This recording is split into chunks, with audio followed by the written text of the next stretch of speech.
Hey guys! Welcome back to my channel! Ayan.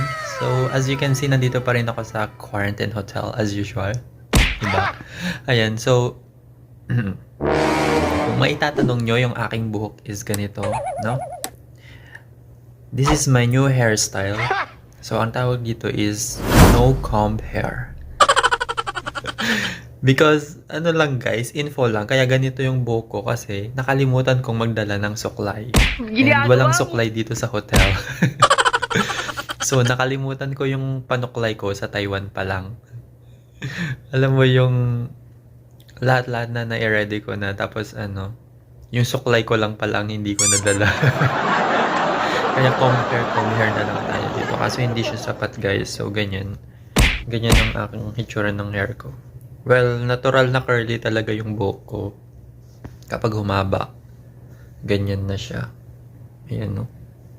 Tsaka kailangan ko mag-bangs guys kasi Terminal 1 and 2 na yung aking airport. Ayan. Baka na. Pwede ko nang parentahan sa sa gobyerno. So, ayan guys. Without further ado, pa nga pala, disclaimer lang guys sa mga manunood dyan. Ginawa ko lang po yung video na ito para sa katuwaan lang. At saka rin kasi, wala kasing magawa dito sa hotel. So basically, parang ganito lang din yung gagawin ko everyday sa aking pagstay dito habang naka-quarantine. So wala kayong magagawa kung gusto nyong panoorin. Thank you. Kung hindi, pa-skip na lang po yung video. Next video na lang po sila. So ayan, thank you so much guys. Ngayon pa lang.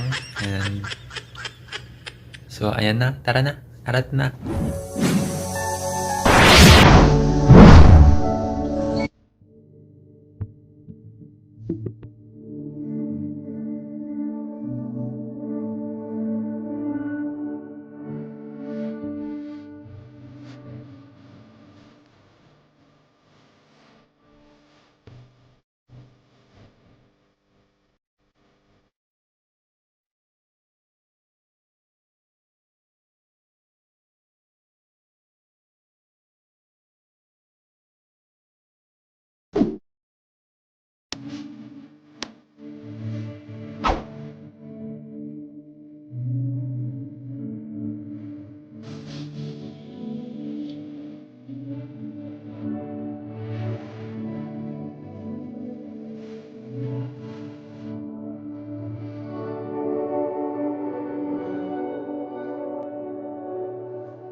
10 years later.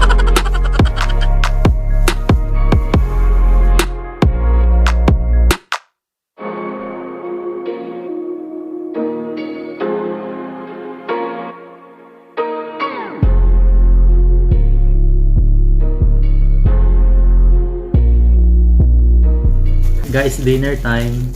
Pusit, adobong pusit, tsaka 환타민 타임 한 개수. 전화해. sitaw.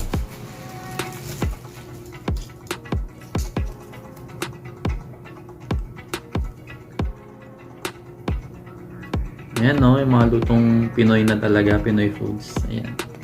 Talagang, ito yung mga nami-miss natin sa Pinas eh. Yung mga talagang pagkain Pinoy ba.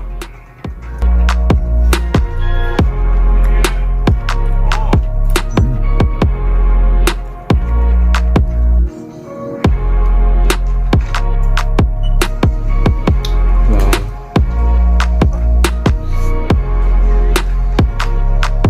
Sarap.